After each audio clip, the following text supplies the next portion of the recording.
नमस्कार, मैं अंजना और आप देख रहे हैं HR02 सिटी न्यूज। आइए बढ़ते हैं आज की बड़ी खबर की ओर।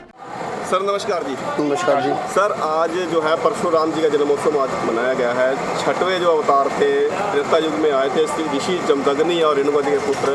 तो क्या कुछ कहना चाहेंगे सर जिला वासियों को, देशवासियों को? आज आपने इतना भव्य कार्यक्रम जो यहाँ पर मनाया है, क्या कहना चाहेंगे सर? जैसा कि आपने कहा कि हमारे भगवान परशुराम जी विष्णु भगवान जी के छठे अवतार हैं। भगवान ने ये कहा था कि जब जब धरती पे किसी तरह का जुल्म होगा, मैं किसी ना किसी रूप में आऊँगा। और जब यहाँ आताताइयों ने, भगवान परशुराम जी ने ये नहीं कि आम आदमी को या किसी को तंग किया, उन्होंने जिन्होंने यहाँ बहुत ज़्यादा तंग किया लोगों को, बेगुनाह लोगों को तंग किया, उनके खिलाफ उन्होंने शस्त्र उठाए और तब उन्होंने 21 बार धरती शत्रुओं से खाली करी। ये नहीं कि उन्होंने जो ठीक लोग थे उनको तंग किया, उनके साथ उन्होंने लड़ाई लड़ी, शस्त्रों की लड़ाई उनके साथ लड़ी। ज्ञाता थे, शास्त्रों के ज्ञाता थे वो, परंतु उन्हें शस्त्र तब उठाना पड़ा जब उन्होंने सोचा कि ब्राह्मण कमज़ोर है। ब्राह्मण कभी कमज़ोर नहीं हुआ। ब्राह्मण एक बहुत सहनशील व्यक्तित्व वाला व्यक्ति रहता है। जब वो देखता है कि किसी चीज़ की अति हो गई, अब ये पानी सिर से ऊपर चला गया, तब उन्होंने शस्त्र उठाए। ऐसे ही आज के जो युग है उसमें भी यही हो रहा है कि हम सबको जहाँ भी आताताई तंग करते हैं, आम आदमी को तंग करते हैं, वहाँ पे हमें शास्त्र नहीं, सिर्फ पढ़ने से नहीं, शास्त्र पढ़ने से नहीं, हमें शस्त्र भी उठाने पड़ेंगे। यही उनकी शिक्षा थी। और ये हमारी ब्राह्मण सभा है, भगवान परशुराम मंदिर हमारे बुजुर्गों का बनाया हुआ मंदिर है। इन बुजुर्गों ने मुझे ये जिम्मेदारी सौंपी है। मैं उनकी जो गुरु तेग बहादुर नगर में जो परशुराम मंदिर है, मेरे को ब्राह्मण सभा का प्रधान बनाया मेरे बुजुर्गों ने। मैं उस जिम्मेदारी को निभाते हुए, जैसे हर वर्ष की भांति यहाँ पे श्री ब्राह्मण सभा प्रांगण में भगवान परशुराम जन्मोत्सव मनाया जाता था, हम हर वर्ष उसी तर्ज पे ये ब्राह्मण परशुराम जन्मोत्सव मनाते हैं।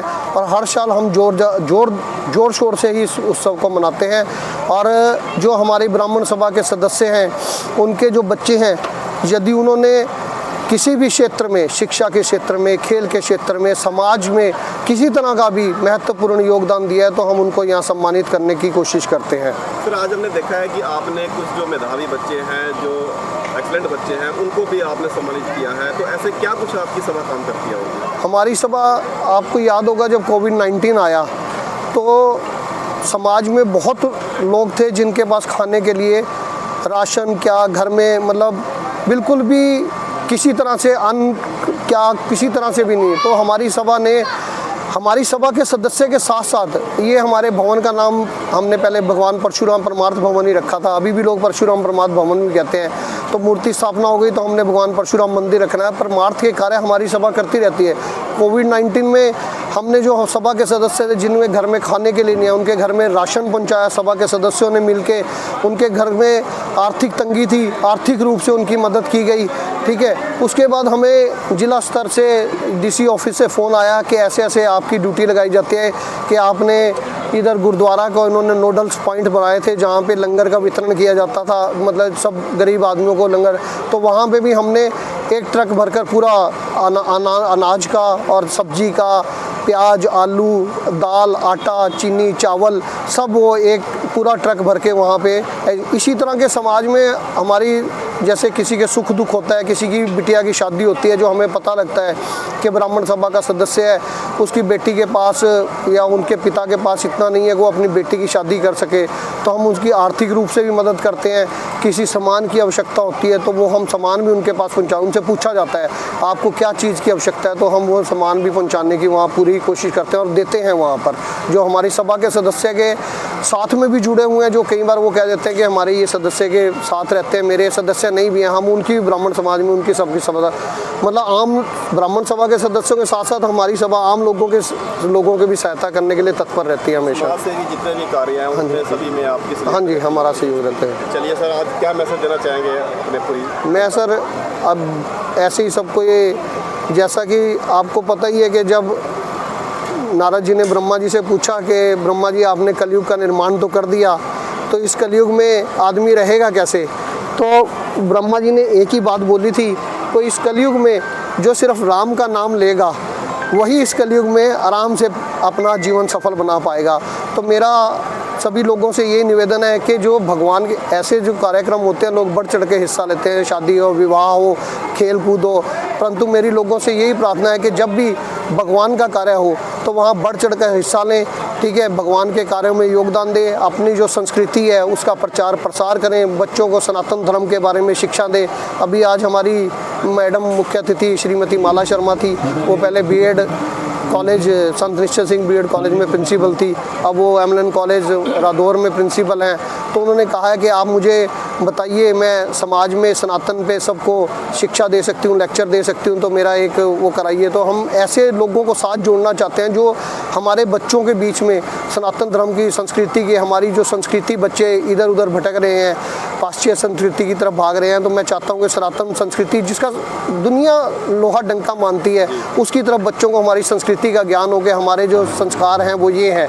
तो मैं आशा करता हूँ कि ऐसे कार्यक्रमों में जब बच्चे जाएंगे, हम जो लोग इधर उधर भटके हुए हैं, कई लोगों, आपने कई महान लोग सुने होंगे जो जैसे हमारे डॉक्टर अब्दुल कलाम ही थे, वो भी एक बार आत्महत्या करने चले गए थे परेशान होकर, पर जब उन्हें ज्ञान प्राप्त हुआ तो कहाँ वो राष्ट्रपति पहुँचे। तो ऐसे जब आप कार्यक्रमों में जाएंगे आपको ज्ञान की प्राप्ति होगी कि सिर्फ एक सनातन धर्म ही हमारा संस्कार ऐसे हैं जो संस्कारों से हम भगवान के राम के नाम के से ही हमारी ज़िंदगी सफल हो सकती है कार्य काम करने के साथ साथ। मैं यही समाज को ये मैसेज देना पाऊँगा कि भगवान के कार्य को अपनी संस्कृति के संस्कारों के साथ जुड़ें, आप जीवन में दिन रात चौगुनी तरक्की करेंगे। इसी के साथ मैं अपने शिववाणी को विराम देता हूँ। धन्यवाद जी। राम जी की जय। तो हमारे अजीज हमारे शशि बख्शी जो हैं ये अपने ब्राह्मण सभा के प्रधान बनाए हैं। तो पहले सबसे पहले मैं ही प्रधान यहाँ पर था, तो इनके फादर भी यहाँ पहले प्रधान रहे हैं। तो हमारे मंदिर के भी वो सतवस्त्र रहे हैं, प्रधान भी रहे हैं, बहुत अच्छा कार्य कर रहे हैं। ये हमारे बच्चे जो हैं बहुत ही मतलब धार्मिक कार्यों में बड़ा रुचि रख रहे हैं और सबका मतलब जो मंदिर बनाया वो परमात्मा बनाया है। परमात्मा में जो भी कोई किसी की भी कोई सहायता हो तो हर प्रकार से सहायता करने में ये रहते हैं। भगवान की जय। सभी समस्त इलाका वासियों को मेरी तरफ से श्री सिद्ध हनुमान मंदिर की ओर से भगवान परशुराम जी के जन्मोत्सव की हार्दिक शुभकामनाएं। जैसे कि आज विषय भगवान परशुराम जी के जन्मोत्सव का है, तो उस विषय पर दो शब्द मैं कहना चाहूँगा। जा पर कृपा राम की होई, ता पर कृपा करें सब कोई। जैसे आदिकाल से हम शास्त्रों का अध्ययन किया, उन सब शास्त्रों में एक मत यही कहा गया कि जिस प्रकार से भगवान जी ने अपने चरित्र चित्रण को इस धरा के ऊपर उल्लेख किया है, दिखाया है, उन्हीं का अनुसरण करते हुए हम प्रधान श्री शशि बख्शी जी के साथ चलकर इस सब संपूर्ण कार्य को आगे की ओर लेकर जा रहे हैं। इसके साथ मैं एक छोटा सा पहलू यहाँ पर जोड़ना चाहूँगा। अभी कुछ समय पूर्व पहलगाम, जो कि एक दर्दनाक विषय आज भी बना हुआ है, मैं भगवान परशुराम जी से प्रेरणा स्तोत्र होकर जैसे उन्होंने अनुसरण किया, उन्हीं के अनुसरणता के अनुसार मैं आज दो शब्द यही कहूँगा। जैसे उन्होंने शास्त्रों का अनुमोदन किया, उनको पढ़ा और साथ उन्होंने शस्त्र भी उठाए, तो यदि कोई भी आतंकी या कोई गैर विरोधी ऐसा कुकृत्य करता है, उसके लिए मुझे ऐसा लगता है कि ब्राह्मणों को भी शस्त्र उठाने में कोई संशय या संकोच नहीं करना चाहिए। और नारी जो सशक्त होनी चाहिए, यदि उस समय में उन जो हमारे हिंदू भाई लोग हैं उनके पास किसी के पास भी कोई शस्त्र होता, वो उस शस्त्र से उन दुराचारियों का जवाब दे सकता था। तो मेरी ये प्रार्थना भी रहेगी कि इन शास्त्रों के साथ शस्त्र का भी यदि समय पड़ने पर प्रयोग करा जाए तो कोई इसमें बुराई नहीं है, क्योंकि बुराई पर अच्छाई की जीत हमारे सभी देवी देवता हमें सिखाते हैं। तो इन्हीं शब्दों के साथ मैं उनके लिए संवेदना भी व्यक्त करता हूँ। ओम शांति। अब तक के लिए बस इतना ही, फिर मिलते हैं एक ऐसी ही बड़ी खबर के साथ। तब तक के लिए नमस्कार और देखते रहिए HR02 सिटी न्यूज।